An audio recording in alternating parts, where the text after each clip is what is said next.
जय जगन्नाथ पे तुम मो यूट्यूब चैनल लिपो क्लासेस को स्वागत। तो आज वीडियो पे देखे कि अन्य रंधन प्रणाली गुड़िक कौन कौन अच्छी जोटा कि आम विभिन्न माध्यम खाद्य रंधन टाक आम कर आउ कौन कौन रंधन प्रणाली रही तो आम पूर्व बहुत गुड़े रंधन प्रणाली देखी।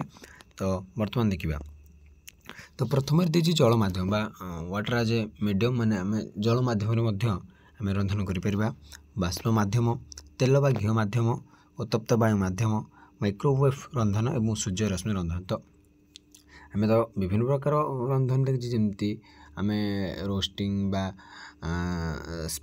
बॉइलिंग तो विभिन्न प्रकार आम देखीचे।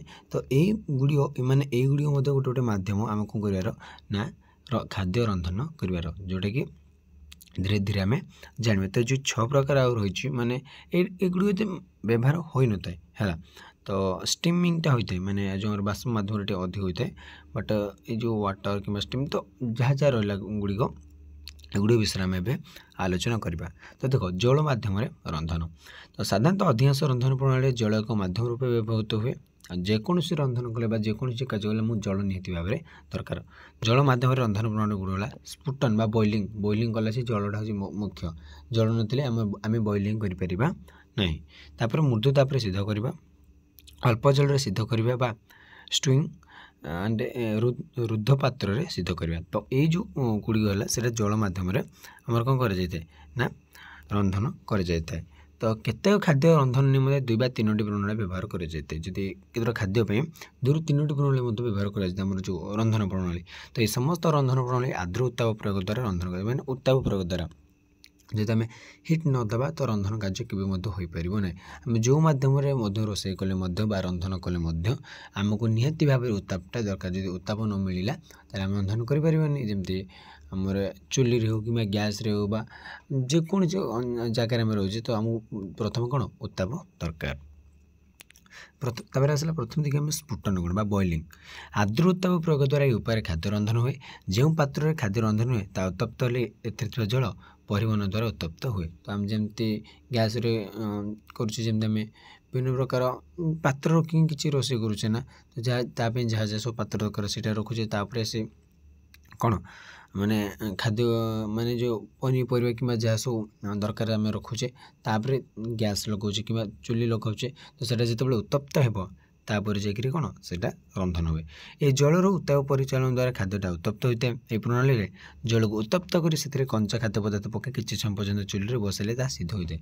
तो आम जब चुली कि गैस जेकोसी आम उत्ताप जो पाइपर से खाद्य रंधन समय उत्ताप से जो मिल से जगह आम बसई दिव। तो जलर स्फुटनाक 100 डिग्री सेल्सियस ये लुण मिसा द्वारा सामान्य अधिक होता है। जब आम लुण मिसा तो जल्दी सीझी जाए जो खाद्य पदार्थटा जहाँ को आम खाद्य रंधन में व्यवहार करुचे। तो जल सहित खाद्य पदार्थ फुटा आरंभ करा मात्रे आंच कम कर सिद्ध करा हुए। जिते खाद्य पदार्थ आम फुटेबा जो से फुटा आरंभ कर आंचटा कम करदे माने उत्तापटा कम कर जहाँफल से सिद्ध करा हुए। कारण अधिक उत्ताप जल द्रुत गति बाष्पीभूत और खाद्य पदार्थ पड़ जाए। जब आम अधिक उत्ताप देदेवा तो जलटा कौन पूरा बाष्पीभूत हो वायुमंडल से चलीज और खाद्य पदार्थ कौन रहा पड़ज। तो स्फुटन प्रणाली रंधन समय आवश्यक परिमाण जल देवा उचित। तो अधिक जल देले बेसी सिद्ध होगा द्वारा खाद्यर पौष्टिकगुण नष्ट हो।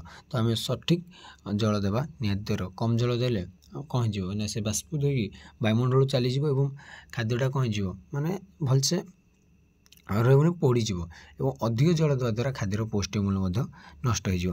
तो पुनर्बार बड़का जल फोपाड़ी देले समस्त विटामिन सी नष्ट हो। मूल जातीय खाद्य शस्य बीज डाली और मांस रांधि निमंते ये स्फुटन प्रणाली व्यवहार कराए। हाँ जब सब मूल जातीय खाद्य रहा शस्य बीज गुड़ रहा डाली जातीय खाद्य रहा मांस रांधिया समय आम बॉइलिंग होता है। तो मांस रांधिया समय प्रथम अधिक उत्ताप फुटी आसा पर उत्ताप कम कर सिद्ध करने पड़े। याद्वारा मांस रेजास गुड़िक उत्तम रूप निष्कासित हो खाद्य सुस्वाद और सुपाच्य करता है। स्फुटन प्रणाली रंधन समय गृहिणी को केतोटी विषय पर दृष्टि देवाक पड़ी था।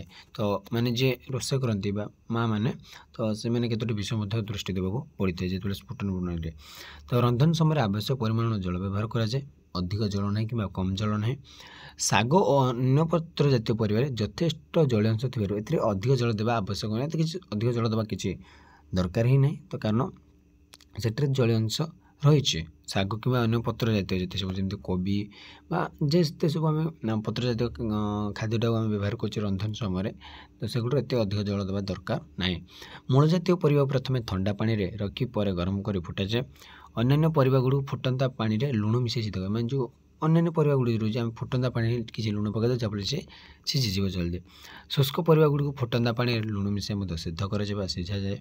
पनीपरिया गुड़िक अल्प जल चोपा सहित सिद्ध जाए मैंने पनीपरिया गुड़िक आम जिते कम जल से कौन चोपा सहित चोपा लगे देले से सीझी जाए। या द्वारा पौष्टिक मूल्यर सुरक्षा हो पारि था जदि आम चोपा सहित सिद्ध करवा आम पौष्टिक मूल्यटा को रक्षा कर। तो खाड़ी मरा भात रांधिया समय चाउलर 2 गुण जल देवा होता है। तो रांधिया समय पात्र घोड़णी ठीक भाव में बंद करा उचित नचेत जल बाष्पीभूत हो परिवा सिद्ध हो ना जल बाष्पीभूत हो परिवाटा सिद्ध हो पार ना। तो से ठीक भाव में ढाकुणटा आमको देवा पड़ो। तो बा घोड़णी जहाँ आम कहे चीनी सीरा प्रस्तुत करवा कि सस और चटनी तैयारी कर समय जल शीघ्र बाष्पीभूत होगा स्फुटन प्रणाली प्रयोजन कराए। बुझीपार ना पे जो आम सब चीनी सीरा कि सस जहाँ जो तैयारी कर समय कौन बाष्पीभूत होगा स्फुटन प्रणाली जलटा बाष्पीभूत हो वायुमंडल मिसी जाए स्फुटन प्रणाली व्यवहार कराए।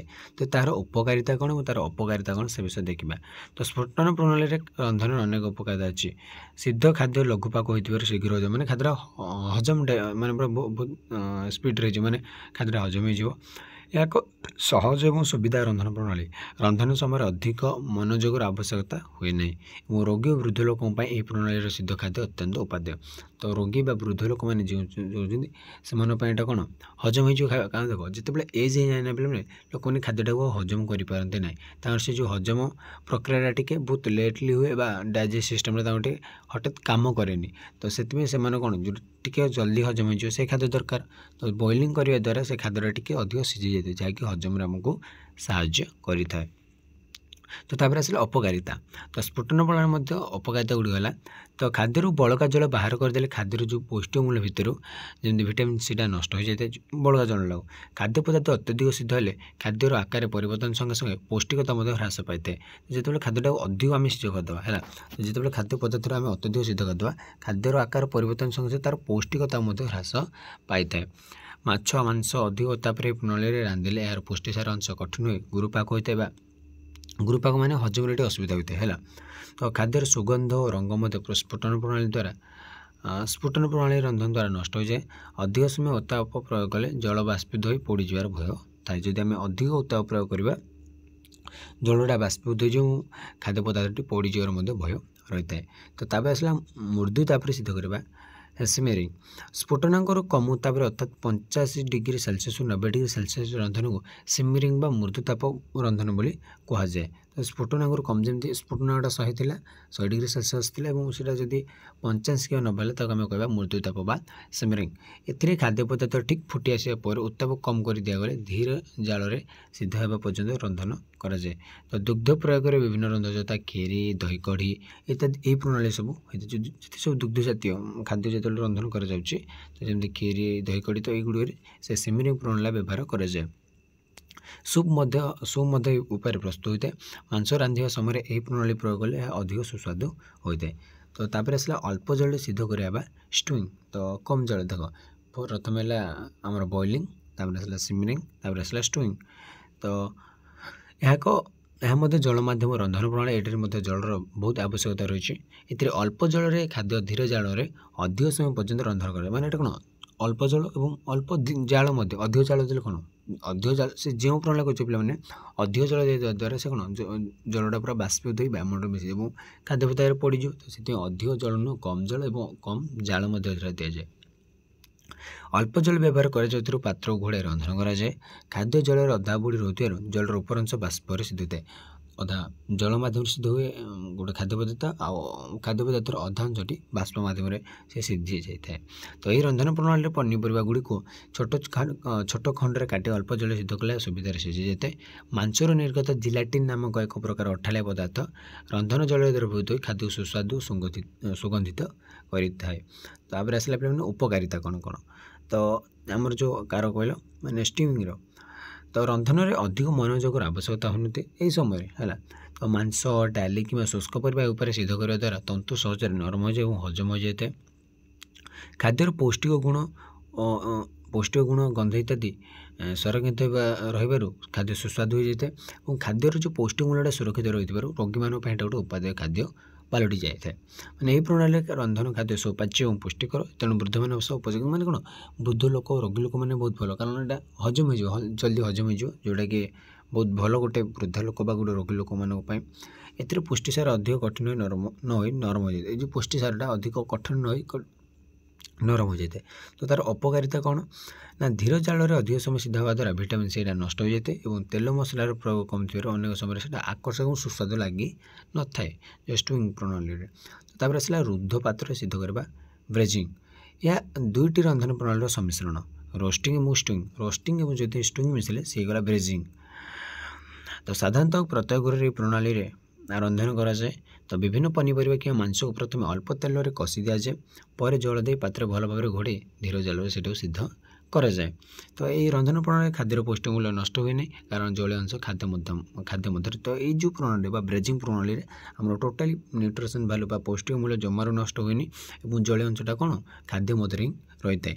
ତ ଜଳ ମାଧ୍ୟମରେ ରନ୍ଧନ ପ୍ରଣାଳୀରେ ଦେଖିବାକୁ ହେବ ଯେପରି ତୀବ୍ର ଗନ୍ଧ ବିଶିଷ୍ଟ ପରିବାଗୁଡ଼ିକ ଅତିରିକ୍ତ ସିଝି ନଥାଏ, କାରଣ ଏହାଦ୍ୱାରା ଖାଦ୍ୟରୁ ଦୁର୍ଗନ୍ଧ ବାହାରିଥାଏ। ତ ଜଳ ମାଧ୍ୟମରେ ଯେତେବେଳେ ଆମେ ରନ୍ଧନ କରୁଛେ ଦେଖିବାକୁ ହେବ ଯେ ଯେପରି ତୀବ୍ର ଗନ୍ଧ ବିଶିଷ୍ଟ ପରିବାଗୁଡ଼ିକ ଅତିରିକ୍ତ ସିଝି ନଥାଏ, ଯେଉଁଟା ଟିକେ ଅଧିକ ମାନେ ଟିକେ କ'ଣ ସିଝି ଯଦି ନଥିବ, ତୀବ୍ର ଯେଉଁଟା ଗନ୍ଧ ଲାଗିଥାଏ ସେଗୁଡ଼ିକ କ'ଣ ଖାଦ୍ୟଟାକୁ ଦୁର୍ଗନ୍ଧ ବାହାରିଥାଏ।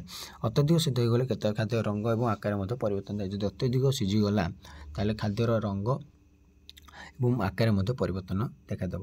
ତ ଆଜି ପାଇଁ ପିଲାମାନେ ମୁଁ କ୍ଲାସ୍ଟିକୁ ଏଇଠି ରଖୁଛି, ପରବର୍ତ୍ତୀ କ୍ଲାସ୍ରେ ଦେଖା ହେବା। ତ ରହୁଛି, ଜୟ ଜଗନ୍ନାଥ।